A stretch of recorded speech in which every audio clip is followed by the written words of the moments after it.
Bom dia, amigo! Olá você, como vai? Tudo bem? Quem vos fala é Geraldo Luiz, cantor e compositor. E como sempre, aquelas dúvidas que não quer sair, que arrebenta o cabeção, né? Estudando aí os temas da Torá, da tradição judaica, conhecendo melhor o povo judeu. Eu, que saí do cristianismo, lia só o português, aqueles livros, não tinha conhecimento de outros livros, muito menos conhecia os escritos, né? Ou as escrituras originais.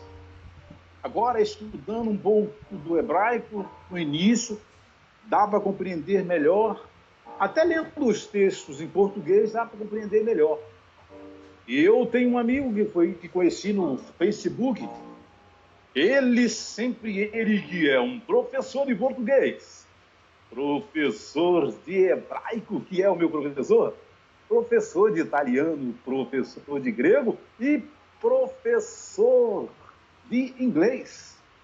Eu falo com ele que vai sanar algumas dúvidas. Essa não é uma quarta de pergunta, é uma super quarta de sabatina com ele, sempre ele, João Alves, conhecido como S. Bom dia, João Alves, tudo bem com você? Bom dia, Geraldo. Bom dia a todos que nos ouvem. Estamos aí mais uma vez para Mas aquele uma quarta, bom bate-papo, né? bate-papo especial, É, aquela sabatina. aquela sabatina. E o tema que nós estamos tratando é sobre o Mashiach.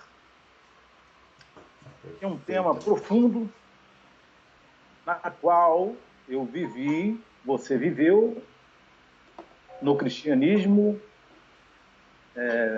achando, ou pensando, ou te informaram, ensinaram que Jesus seria o Mashiach, o Salvador do mundo. E nós batemos de frente com o judaísmo abriu um leque enorme que a gente não para de estudar. Quanto mais a gente se aprofunda, mais a gente quer conhecer, né?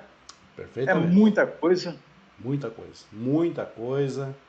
E realmente não. Quem acessa o mundo judaico vai perceber que este povo merece o título de povo do livro. Porque o povo danado para escrever coisa, viu? Como escreve essa gente? Olha, Como... ontem nós tratamos alguma coisa sobre a aula de hebraico e você falou que só o capítulo, nós estava falando sobre o nome de Hashem, né? Sim. E você falou que só no capítulo 3 tem ali uma... Só no 3 de Bereshit, né? Bereshit não, de Shemot. Shemot, Êxodo. Uhum. Ali tem muita coisa oculta ali. Eu falei, epa, nós nem começamos. É. Tem 5 livros, tem profetas, tem salmos para a gente tentar entender. E é muita coisa. Vai levar um bom tempo aí. É. Nós já fizemos algumas perguntas sobre Mashiach, você já postou, mas bateu uma curiosidade. Eu queria falar sobre Adão, o Adão bíblico. Muito bem, vamos lá. O Criador disse, está pronto aí? Tá pronto aí, vamos lá. O Criador disse para ele que quando ele pecasse, né, ou comesse das árvores, né, do bem, da ciência, do conhecimento, ele morreria, né? Essa morte, só que não seria uma morte física, ele seria expulso do Gan Eden, né? Porém, quando ele peca, ou seja, Eva, conhecido como Eva, a Bíblia, ela que leva Adão a pecar. Porém, os dois foram expulsos e receberam a sentença.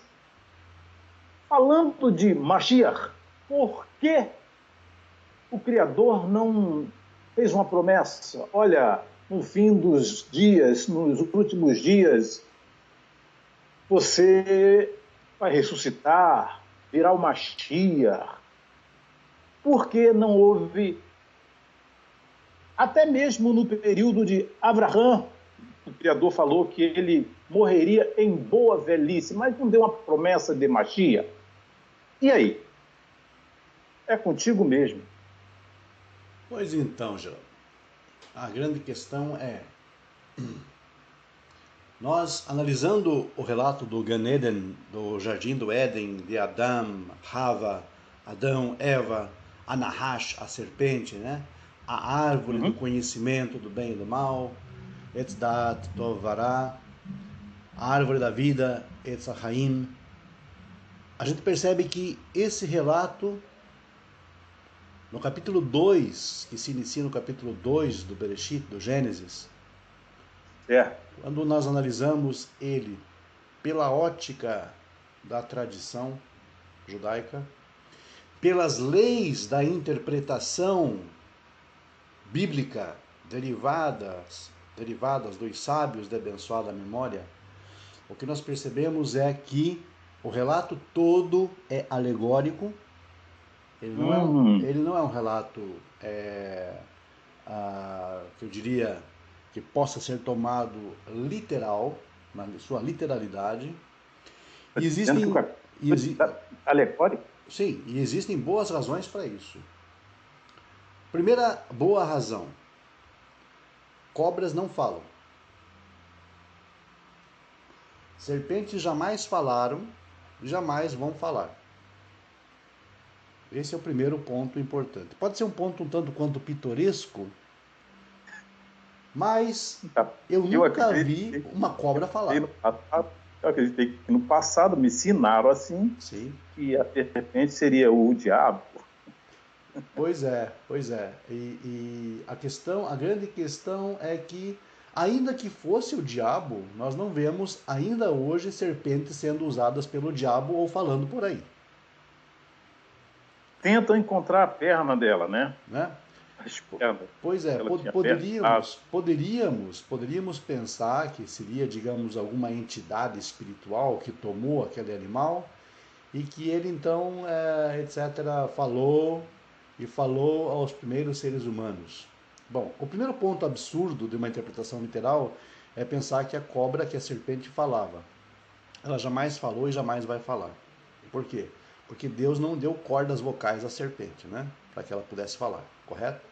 Nem tampouco deu racionalidade ou inteligência, porque uma das coisas que torna o homem diferente dos outros animais, apesar de nós sermos também animais, é exatamente a questão da voz, da fala.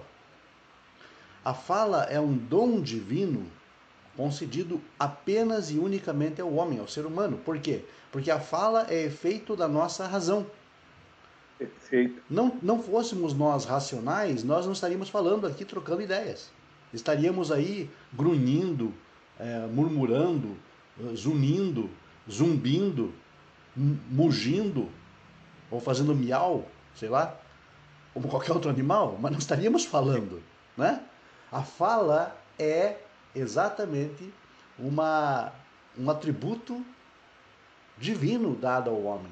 Aliás, os sábios mesmo mencionam que a fala é uma das características divinas no homem. Perfeito. Não no animal. E ponto. Animal nenhum vai falar nessa vida. Jamais vai falar. Interpretação literal aqui não cabe. Já começa por aqui. O segundo ponto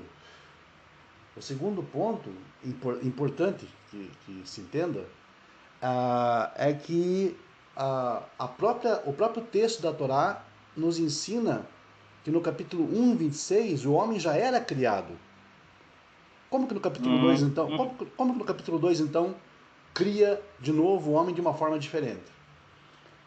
Então é sinal que o texto, ou então nós temos aqui uma contradição, porque o homem foi criado no capítulo 1, 26, e no capítulo 2 ele é criado de novo, ou temos uma contradição, ou harmonizamos o texto, entendendo isso aqui como uma parábola. E lá no capítulo 1 como literal. Por quê? Porque aqui no capítulo 2 nós temos um cenário diferente. O cenário diferente é que o homem não é mais chamado de macho, é chamado de Adam, homem. É que a mulher não é chamada de fêmea, como no 1:26, é chamada de mulher, Ishá. Perfeito. No capítulo 1, o homem é coletor. Deus diz para ele que ele deve comer de tudo que encontra no campo. Agora, no capítulo 2, ele é colocado no jardim para cultivar o jardim. Isso mostra uma evolução. Perfeito. O aprendizado da agricultura. No 1:27 diz que ele é para ele frutificar, multiplicar e encher a terra, né? Não tem noção de família. E subjugai e dominai sobre todos os peixes, mares, todos os animais. Sim, não tem noção de família, não tem noção de organização social. Temos apenas bandos que se reproduziam sem ligação emocional, sentimental, laços afetivos. No capítulo 2, nós temos a ordem que Deus dá: deixará, pois, o homem a casa de seu pai e unir-se-á à sua mulher, e serão ambos uma só carne. Noção de família, noção familiar, noção social, noção de vínculo afetivo. É uma evolução. Perfeito. Então, gente, capítulo 1 é uma coisa, capítulo 2 é outra coisa. Capítulo 1 seria um projeto? Não, o capítulo 1 seria, digamos, o homem tal como ele era, como ele foi criado, da forma instintiva primitiva. Perfeito. Ou seja, é aquilo que a ciência mesmo fala, como o homem foi criado, primitivo. No capítulo 2 mostra uma evolução em que o homem atinge a razão plena. No 1, ele não recebe o dom da fala ainda. No 1, nós não temos a noção da fala, não temos a noção da razão. O homem está num estágio muito animalesco, muito primitivo, muito simples, muito elementar, muito básico. Perfeito. No 2, ele se torna Adam. E o próprio Zohar Hakadosh, o grande livro do esplendor, obra opus magna da Kabbalah, nos ensina que Adam teve ancestrais. Isso significa o quê? Significa que Adam é o modelo máximo do homem evoluído. Mas, veja bem, quando eu falo modelo máximo do homem evoluído, eu não estou falando de um personagem, eu estou falando de uma humanidade evoluída. Porque Adam representa o quê? Humanidade. Perfeito. Quando eu quero falar em hebraico uma pessoa, eu digo um Adam. É uma pessoa, é um Adam. Ou um Ben Adam, um filho de Adão, um filho do homem, evoluído, um Homo sapiens sapiens. Perfeito. Então, nós temos aqui elementos que nos provam de forma categórica, muito clara, no próprio texto da Torá, que nós temos dois relatos da criação do homem. Num relato, o homem ele é criado a nível bará, primitivo, instintivo, é como se fosse o rascunho do homem. No capítulo 2, nós temos o homem a nível yetzirá, da formação, da educação, da evolução, um outro nível de consciência plena. Perfeito. Onde o homem atinge um estágio espiritual de contato com o divino. Há uma evolução muito grande que ele aprende a agricultura, aprende a manter vínculos sociais, afetivos com a sua esposa, a criar família, a viver em sociedade, a estabelecer, digamos, a nossa civilização. Ou seja, o capítulo 2 é, por assim dizer, o momento em que o homem atinge o mais alto grau de elevação, saindo da obscuridade animalesca, instintiva, para o pleno conhecimento, o pleno reconhecimento de si mesmo. Ele passou a entender a sua própria existência. Diferente dos outros animais, que não entendem a sua própria existência. O homem passou a perceber ele mesmo como existente. Por quê?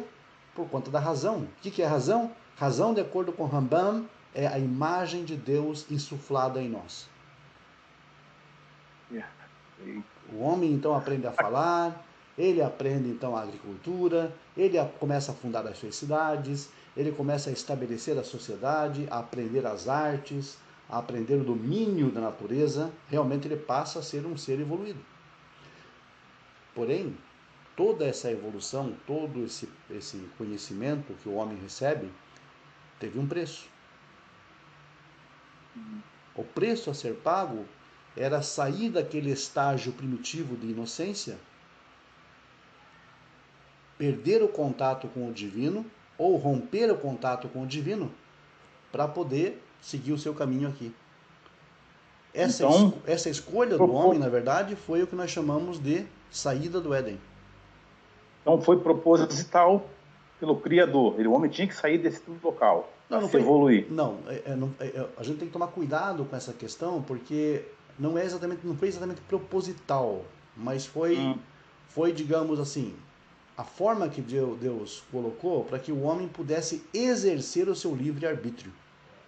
Entendi. Porque se a árvore não fosse colocada metaforicamente no jardim, ou seja, se Deus não desse a opção do homem seguir o seu próprio caminho, o homem não seria plenamente livre. Perfeito. Então, o que acontece? Nós escolhemos isso porque nós tínhamos agora condições de escolha. Porque você só tem condições de escolha quando você é plenamente racional. Quando você não é plenamente racional, quando nós não somos plenamente racionais, nós somos ainda animais. E nós não temos escolhas, nós seguimos apenas o que o instinto nos ordena. Agora, quando a gente volta lá no capítulo 1, a gente vê que macho e fêmea Deus criou. Né? Sim. Dá uma ideia de característica do homem. Deus criou o homem. Não fala que criou a mulher, falou que macho e fêmea Deus criou. Algumas traduções dizem que Deus criou o homem e mulher. Porém, no capítulo 2, no verso 16, se não me falha a memória daqui comigo, não havia mulher. Né? Deus dá ordem para ele comer, né? Mas da árvore do conhecimento do bem e do mal não comerás. Né? Pois o dia em que dela comeres, morrerás. Não tinha mulher ainda. Essa ordem foi dada para ele. Não tinha Eva ainda. Não tinha Rava. Certo. Aí, no capítulo, no verso 18, e o Eterno disse: não é bom que o homem esteja só, far-lhe-ei uma companheira frente a ele. Essa é a versão da hebraica, da Sefer. Mas lá no 1, macho e fêmea, Deus o criou. E aí? Okay. Muito bem. Bom, no capítulo 1, 27, diz o seguinte: Vaivra Elohim et Adam betzalmo betzelem Elohim bara oto, zachar unkeva bara otam. E criou Deus a Adão conforme a sua imagem. A imagem de Deus o criou. Macho e fêmea os criou. Bara otam. Sempre houve mulher, desde o princípio. O fato é que quando eu falo Adão, eu não estou falando um homem, eu estou falando humanidade. Perfeito. E a humanidade, ela mostra, ela aparece, no caso aqui no texto hebraico, como sendo macho e fêmea. Ou seja, Perfeito. o casal, homem e mulher, foi criado. Ou a humanidade foi criada contendo os dois gêneros, macho e fêmea. No capítulo, essa é a realidade física da criação física do homem. No capítulo 2, como nós falamos, estamos tratando da criação, da formação do homem, da criação a nível de formação. Entendi. Então já não é mais orgânico, já não é mais físico, necessariamente. Tem a ver com o âmbito psicológico, emocional. Assim, Adão representa a razão, o homem racional, e Rava representa a nossa parte emocional, psíquica. Que ela nos é... Aliás, na verdade, a Rava, aqui no capítulo 2, ela não foi criada, ela foi construída. Porque o texto hebraico diz claramente que Deus construiu Rava a Ixá, a mulher, por assim dizer, e a entregou ao homem. Essa metáfora representa que Deus ordenou que o homem construísse o seu mundo emocional e juntasse ao seu mundo racional. E formasse assim o homem perfeito, o homem elevado, com base racional e base emocional. Não é à toa que o relato diz que Rava estava sozinha quando foi tentada. Por quê? Porque qual é a parte do homem que é mais suscetível a cair em transgressão? A razão ou a emoção? A emoção. A emoção. E Rava representa a emoção. E ela estava sozinha e caiu nessa tentação, lá na racha da serpente. A serpente é uma representação dos nossos desejos. Perfeito. É uma representação dos nossos instintos animais básicos. Por isso que é uma serpente a representação, um animal. Entendi. E é mais astuto, foi criado da forma mais astuta por Deus, porque justamente o instinto ele é astuto. O instinto faz com que os animais, por exemplo, evitem de se tornar presas de outros animais. Então o que acontece? O homem era instintivo, mas ele tinha um pouco de instinto, ele tinha um pouco de razão e tinha um pouco de emoção. O que acontece? A emoção cede às tentações dos instintos, cai em transgressão e, logicamente, fere a razão, impacta a razão. Desta forma, o homem é, então, expulso do Éden, que significa o homem agora é independente para fazer as suas próprias escolhas. E tem um mundo aqui a ser descoberto, porque quando Deus fala, por exemplo, que não é bom que o Adão esteja só, significa dizer, não é bom que o homem seja puramente racional. Ele precisa de um equilíbrio emocional, ele precisa de sentir, de ter emoções. Então, eu vou construir para ele um mundo emocional e vou entregar nas mãos dele. Agora, como o homem lida com esse mundo emocional é que é o grande problema, Geraldo. Por quê? Porque, veja, via de regra, as pessoas estão nas religiões porque estão sendo manipuladas em suas emoções ou em sua razão? Emoções. Exato. Ou seja, o cenário do Éden acontece todo o tempo. Perfeito. Todo o tempo que uma pessoa cede às suas emoções, eu estou em tal lugar porque esse lugar me faz feliz, esse lugar me deixa contente, esse lugar me preenche, esse lugar... A pessoa, quando fala isso, ela está simplesmente repetindo o cenário do Éden. Entendido. Por quê? Porque ela está sendo guiada pelas suas emoções e está caindo novamente no mesmo conto da serpente. Foi Eva, no sentido bíblico, que levou o homem a pecar, né? No sentido, o erro. Né? Aí, não é isso? Exato, ela foi a responsável, o aspecto emocional foi o aspecto que induziu o homem a cair nesse enredo. Portanto, quando eles são chamados, né? Bem, você fala da metáfora, são chamados pelo Criador, né? São pegos no flagra. O Criador os expulsam do Gan Éden, né? E dá a sentença para os três, né? Dá a sentença para Adão, Rava e a serpente. E que ele morreria. Aí foi onde eu comecei a pergunta.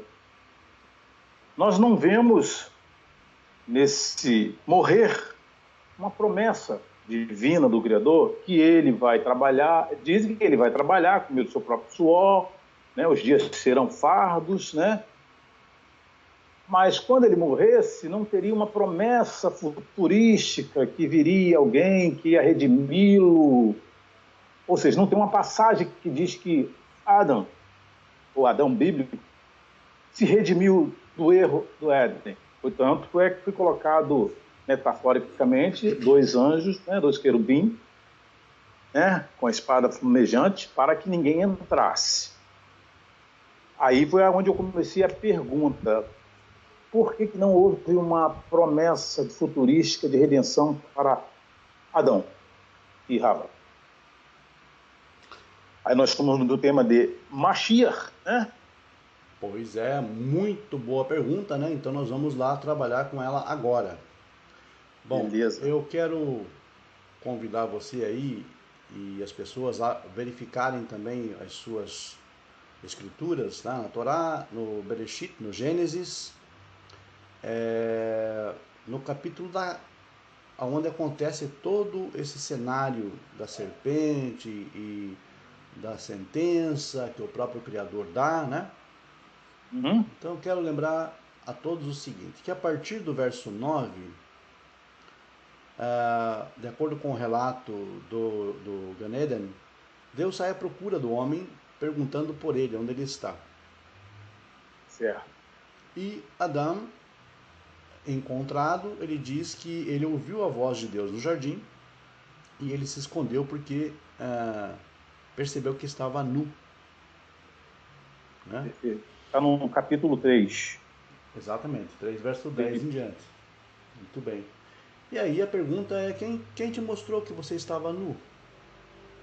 Por acaso você comeu do fruto da árvore que eu te disse para não comer? Né?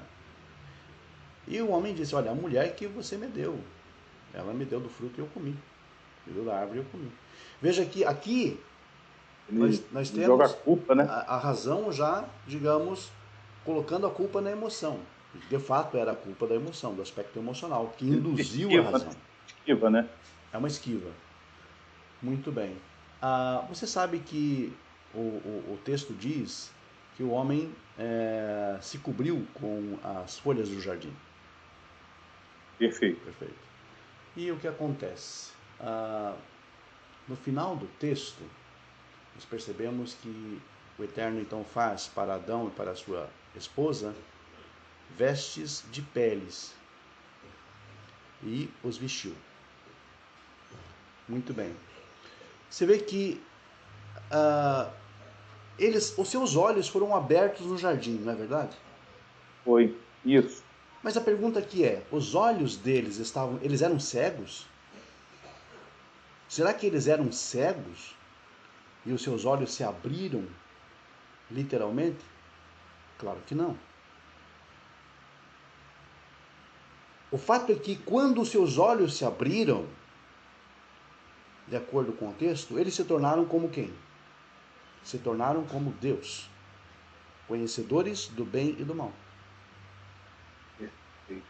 Porque a própria serpente diz, Deus sabe que no dia em que vocês comerem desse fruto, os seus olhos vão se abrir e vocês serão como Deus, conhecedores do bem e do mal. Então, os seus olhos se abriram no jardim. Isso não significa que eles eram cegos, mas que eles passaram a compreender o mundo de uma forma bem diferente. Eles perceberam um oceano de possibilidades. Eles descobriram inúmeras variáveis possíveis entre coisas boas e coisas negativas. Eles passaram a conhecer o bem e o mal. E dessas condições, eles não podiam permanecer mais no Gan Eden, porque o Gan Eden é um local onde as pessoas têm uma comunhão muito íntima com o Criador. É uma E condição, seria eterno, né? é um status de perfeição, de aperfeiçoamento diante de Deus. Desta forma, agora, com as suas escolhas, as suas inúmeras variáveis, eles não podiam permanecer mais no jardim. Eles estavam numa outra condição agora. Eles estavam vendo. Eles estavam vendo. Ou seja, eles se acharam como um estranho no ninho, aonde agora as suas escolhas é que estavam em pauta. As suas escolhas é que estavam dominando o cenário. Então Deus faz para eles uma veste de pele e os veste. É nesse texto aqui que o cristianismo diz que temos uma alusão a um Salvador. Perfeito. Por isso que eu quis pegar ele. Porque essa veste de pele dada por Deus ao homem dizem os cristãos, que é uma representação da justiça divina que foi tirada da, digamos, da vestimenta original do homem, que era só uma planta, era só uma folha, que é frágil, para uma pele, que é algo muito mais durável. Certo. Que é constante. Então eles querem dizer o seguinte: isso aqui é uma representação da justiça divina colocada sobre o homem para poder então ocultar ele do pecado. Bom, é uma boa ideia. Seria uma boa ideia, não fosse ela uma ideia falsa. Perfeito. Por quê? Porque a grande questão aqui está na forma como Deus coloca essa roupa sobre o homem, metaforicamente falando, e a construção da palavra kotnot or, literalmente vestes de pele, em hebraico. A palavra or, em hebraico, ain, vav e reish, representa a mesma palavra que nós usamos para cego e ver.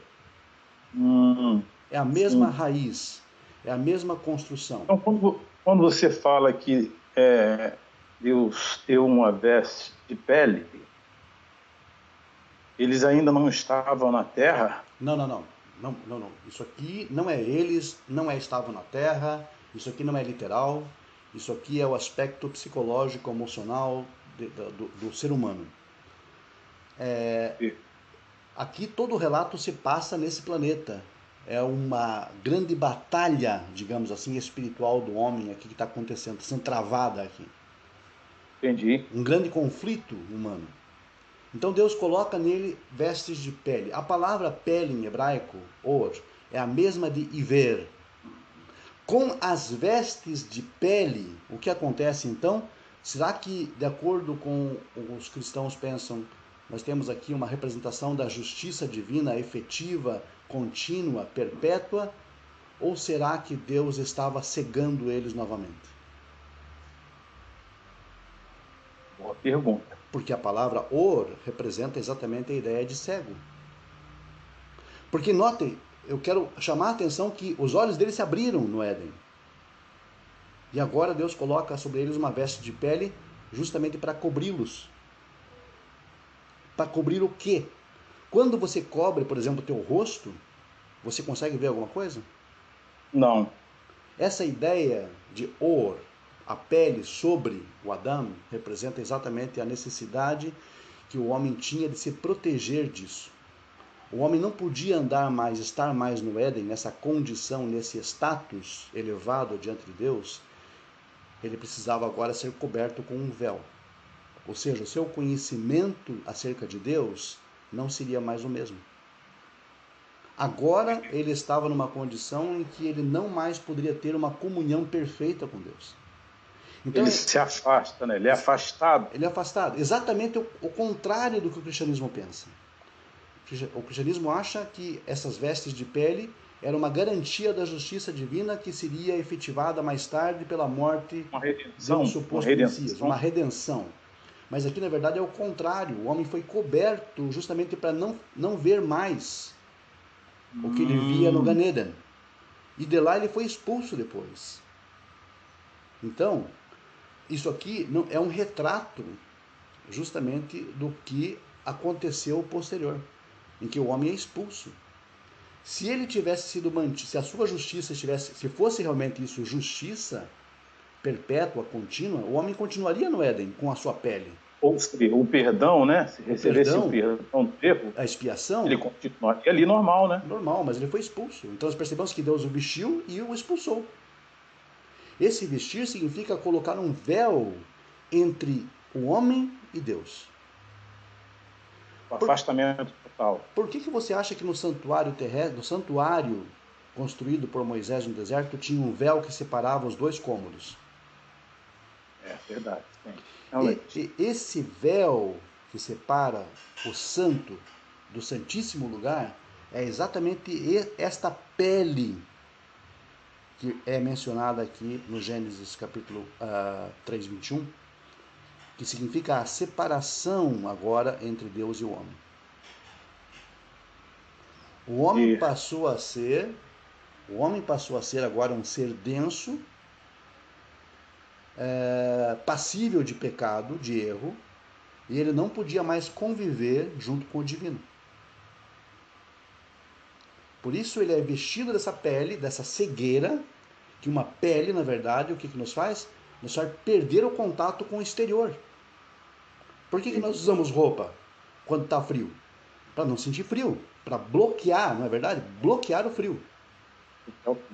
Isso mesmo. Ora, se a roupa é para bloquear o frio, significa que eu estou fazendo uma separação entre o meu corpo, para mantê-lo aquecido, e o frio lá fora. Perfeito. Então a pele é um bloqueio. Essa ideia metafórica da pele é a cegueira que antes o homem passou a ver no Éden, e aquilo podia matá-lo, inclusive. Então ele voltou, digamos, a ser, as seus olhos voltaram a ser cobertos, seu corpo voltou a ser coberto, no sentido metafórico, repito, nada literal aqui, como uma separação, um véu entre ele e Deus. A partir desse momento o homem estava só. Não exatamente no sentido de que Deus o abandonou. Não, Deus continua na história humana, interferindo na história humana, ou conduzindo o homem, mas agora de longe. De longe. Da mesma forma como quando Israel pecou, os profetas falaram que Deus virou o seu rosto para Israel. Isso. Mas isso não significa dizer que Deus tira de Israel o seu amor. Ele continua velando por Israel, ele continua cuidando de Israel. Mas agora a relação entre Deus e Israel está um tanto quanto balançada por conta dos pecados de Israel. Por isso que veio o exílio. Por que Israel sofreu o exílio? Porque Deus virou seu rosto para eles, nesse aspecto. Continua cuidando deles, mas a punição é necessária, como foi com Adão. A consequência. Deus o veste com a sua pele, uma pele que representa essa cegueira, esse bloqueio, esse véu, e o manda para fora do Éden, no Agalut, no exílio, porque era necessário para ele aprender essa lição. Agora, se na visão cristã é como se essa pele fosse uma justiça, né? Uma redenção, e na visão judaica foi uma cegueira, ele ficar afastado do Criador, é onde eu volto na pergunta. Não tem uma promessa, pelo menos na Torá, né? Não tem uma promessa de redenção para ele. Né? Nos fins dos últimos dias, você vai morrer, vai... Não tem, isso não tem. Nós analisamos então uma passagem que o cristianismo usa como referência. Mas vamos para uma outra. Eu gostaria que você lesse para nós agora, então, Geraldo, por favor, 3:15. 3:15 do Gênesis. Se for possível. É possível? 3:15, é possível, sim. 14, 15. E porém, inimizade entre ti e a mulher. É esse. E entre a tua descendência e a sua descendência. Aqui está falando de tua descendência e a sua descendência. Ela te ferirá a cabeça e tu lhe ferirás o calcanhar. É esse texto? É exatamente esse texto. E é nesse texto aí que o cristianismo também vê uma alusão ao Messias. Que vai dar pano para manga isso aí, né? Então, essa fala aqui, é Deus falando diretamente com Rava. Perfeito. Com a Eva. Ele diz: colocarei inimizade entre ti, no caso, falando da serpente, para a serpente, e a mulher. Está falando para a serpente e para a mulher, né? Colocarei inimizade entre ti, a serpente, e a mulher. E entre a tua semente, a semente da serpente, e a semente da mulher. Perfeito. Ele ferirá a cabeça, né? Ou seja, a semente, e você ferirá o calcanhar. E tu lhe ferirás o calcanhar. Bom, o que isso significa? O mesmo a mesma forma verbal sobre ferir, né? Nós temos aqui nesse texto. É a mesma forma verbal. Bom, essa a ideia de ferir é usada pelo cristianismo no sentido de que a mulher gerou uma semente. Essa semente vai desembocar no Messias. Vai desembocar lá na frente no Messias. Entendi. Milhares de anos depois. O Messias então viria para ferir a serpente na cabeça, e mesmo assim a serpente feriria o Messias no calcanhar. O que significa isso? Isso na visão cristã. Cristã. O que seria ferir a cabeça? Seria um golpe mortal. Perfeito. É o Messias destruindo o diabo. Mas porém o diabo ia ferir o seu calcanhar, ou seja, ia tirar a sua vida. De acordo com eles, a ideia de Jesus morrer na cruz foi um ferimento simples, porque ele ressuscitou ao terceiro dia, de acordo com a doutrina cristã. Então aqui também, Geraldo, eles veem também uma alusão ao Messias. Porém, mais uma vez, isso aqui não se aplica. Por quê? Porque primeiramente já sabemos que aqui a mulher é uma construção emocional. Está falando então que a sua semente, ou seja, as pessoas que agem de forma emocional, elas mudariam a sua vida e se tornariam vitoriosas algum dia sobre os seus próprios instintos, esmagando a cabeça da serpente, pisando a cabeça da serpente. E o que significa pisar a cabeça da serpente? Significa autodomínio.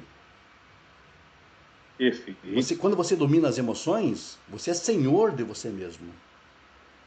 Quando você controla a serpente, a nahash, quer dizer, o desígnio do instinto, quando você se sobrepõe às suas próprias vontades, aos seus próprios desejos, você é o quê? Vencedor. Você pisa a cabeça da serpente. Porém, a judaica diz que nós temos Yetzer Hara e Yetzer Tov, né? Dentro de nós. Exato. Yetzer Hara seria as emoções, a serpente em si? A serpente em si. É o domínio sobre a inclinação para o mal. Para o mal. Agora, não pense você que aqueles que obtêm vitória sobre a inclinação para o mal vão sair ilesos. Não, eles vão se machucar. Tem as consequências. Sim, por isso que diz que tu lhe ferirás o calcanhar. Porque o calcanhar, na verdade, não é uma parte vital. Né? Agora, deixa eu só mostrar para você e para os leitores, para os nossos amigos que estão ouvindo, leitores eu digo porque está na tela o texto, né? Por que esse texto aqui tem um modelo que se cumpre na Torá. Veja só, o nosso texto hebraico diz assim: Ve'eiva ashit beincha uvein haisha, uvein zaracha uvein zar'a, hu yeshufcha rosh, ve'ata teshufenu akev. A última palavra, akev, calcanhar, é a mesma palavra que origina a raiz do nome Yaakov. Jacó. Vamos lembrar um pouquinho do Jaboque? Tu lembra do Jaboque? Vamos lembrar da briga, do nascimento, da briga dos dois dentro do ventre? Não, do Vale do Jaboque. Quando lutou com o anjo. Isso, exatamente. Perfeito. O que aconteceu com o Jacó e o anjo? Quem foi o vencedor? Segundo as escrituras, foi Jacó. Opa, então nós temos aqui um elemento que cumpre esse texto. Jacó, então, pisa a cabeça dessa serpente. Mas o que acontece com Jacó? Ferido na costa. Como é que ele sai? Ele sai ferido. Sai mancando. Veja que o nome Jacó tem a ver com calcanhar. Akev, Yaakov. Você falou a palavra no final, que dá a mesma raiz que você falou aí, a palavra final em hebraico? Akev. Aker. Dá o mesmo sentido de Yaakov. Yaakov. Yaakov é aquele que agarra o calcanhar, né? Então, é exatamente aí, Akev é justamente aqui que se cumpre, quando ele sai mancando, porque ele vence a batalha, mas ele não sai ileso, ele sai mancando, ferido na coxa. Esse ferido na coxa é um cumprimento disso aqui. Caramba! E o que representa isso? O Jacó não muda radicalmente de vida ali? Muda. Tanto é que ele deixa de ser chamado Jacó e passa a ser chamado Israel. Perfeito. Então, ele muda radicalmente, porque até aquele momento ele era servo das suas emoções. Então, esse texto, né, da mulher, né? Se porém inimizade entre ti e a mulher, a sua semente, aqui da descendência, não sei porquê, mas o texto é semente, né? Mas semente é descendência, exatamente. Perfeito. Então ela está se cumprindo lá na passagem de Jacó. Lá na passagem no rio Jaboque, quando Jacó luta com o anjo. E detalhe, a tradição ensina que aquele anjo ali era Samael, que é o príncipe dos satãs. Epa. Era o anjo de Edom. O anjo de Edom, de Esaú, para quem não sabe, é, digamos, o antagonista de Jacó. E Jacó sai vencedor. Só que ele sai mancando. Né? E o incrível é que os dois já brigam no ventre, né? Isso. E Jacó sai agarrado no calcanhar. Porque esse 3,15 aqui é justamente uma profecia sobre o que ia acontecer com os dois mais tarde. Que se tornaram um símbolo, na verdade, dessa luta entre a razão e as emoções. E Jacó, ele era muito emocional. Veja, Jacó era muito emocional. Ele queria porque queria. Ele lutava pelas coisas que ele queria. E ele usou de subterfúgios muitas vezes. Ele usou de estratégia. Ele usou muitas vezes de astúcia. Ele agia como uma serpente. Astuto. Astuto. Verdade. Ele enganou o irmão várias vezes. Então o que acontece? Esaú, lógico, a gente sabia que era um mau caráter. Mas Jacó era emocional demais. Jacó queria apressar as coisas. Então, até aquele momento, ele tinha esse problema emocional. Depois daquele momento, ele muda até de nome. Deixa de ser Jacó, de ser o calcanhar, e passa a ser, na verdade, o príncipe de El, o príncipe de Deus, Israel. Aquele que luta com El, com os poderes, com as forças, e sai vencedor. Caramba, rapaz. Poxa, quem lê em português, assim, se não tiver um professor de hebraico que também não puxa sardinha para a sua brasa, fica perdido.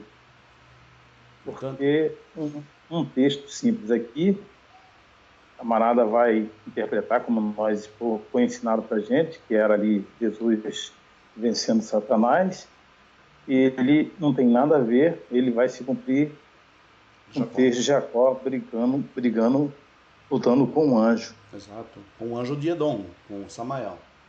Então, anjo de Edom. Forte. Né? E aí nós vemos ele sair, digamos, renovado, com uma nova personalidade. Ele deixa de ser Jacó, passa a ser Israel. Não será mais teu nome Jacó, Yaakov. Teu nome não vai ser mais calcanhar, teu nome vai ser príncipe de El. Né? Príncipe de Deus, aquele que luta com as forças e sai vencedor, Israel.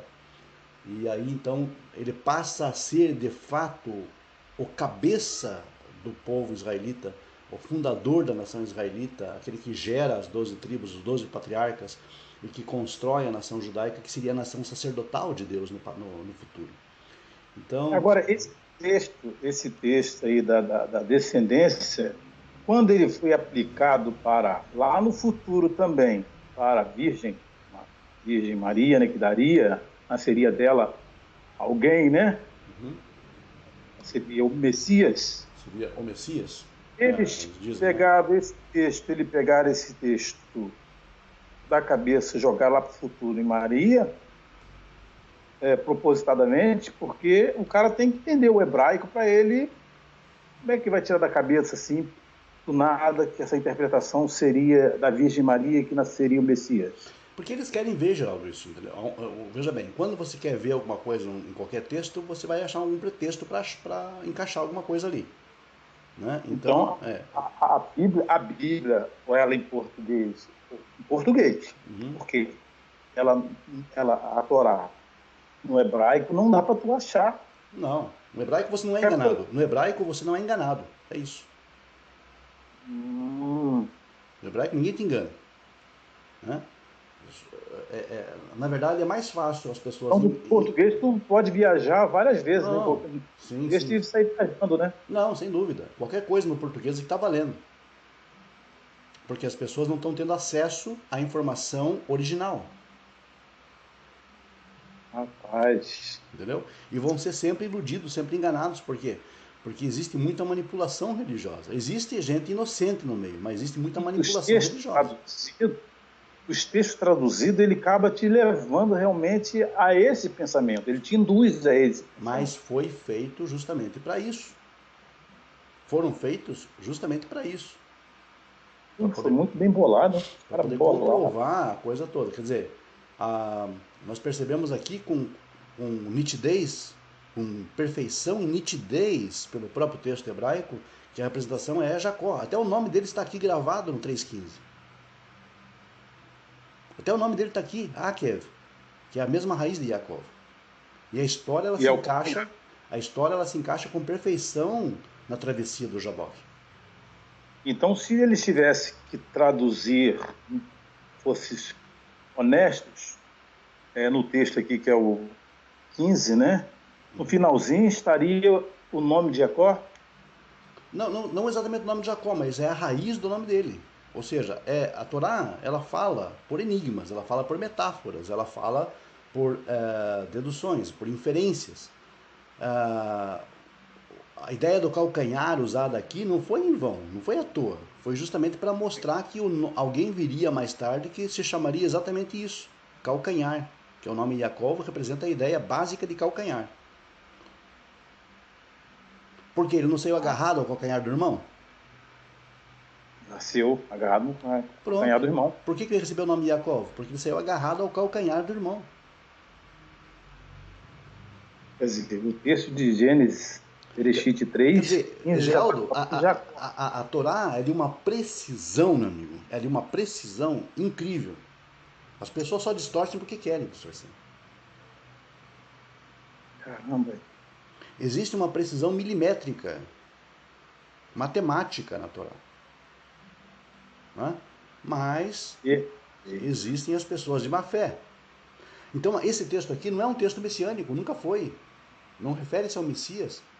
Refere-se a uma história que ocorreria com o fundador da nação israelita, que é justamente o modelo. Israel é um modelo em todo o texto do Tanar. Inegável. Aí é onde eu entro, onde eu comecei com a pergunta: por que não houve uma promessa de redenção para Adão?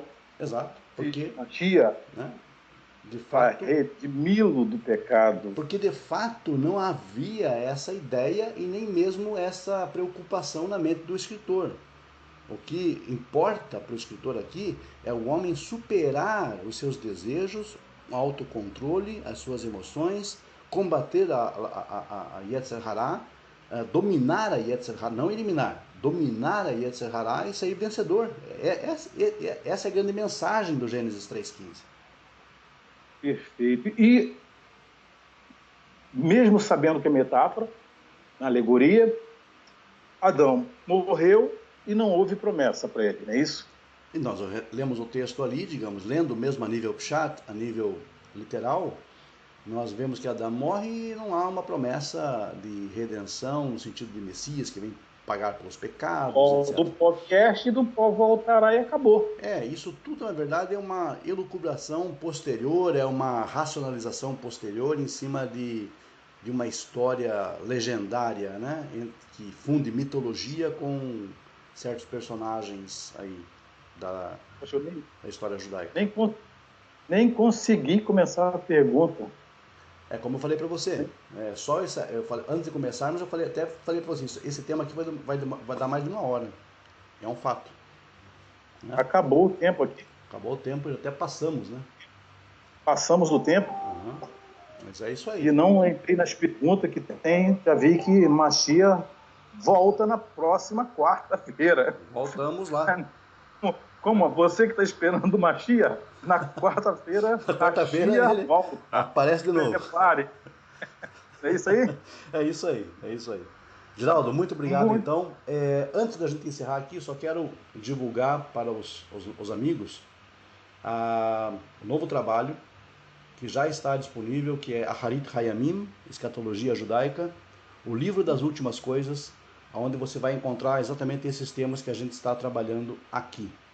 Bom, esse livro, esta obra, ele trata justamente, aqui está o índice para que as pessoas possam verificar, né? Perfeito. E é isso aí. Muito bem. Qualquer coisa, muito obrigado. Super quarta. Não podemos perder essa super quarta. Quarta com uma sabatina, com quem sabe tudo e mais um pouco. Até a próxima, João Alves. Um abraço a todos. Até a próxima. Tovim. Tovim. Tudo de bom.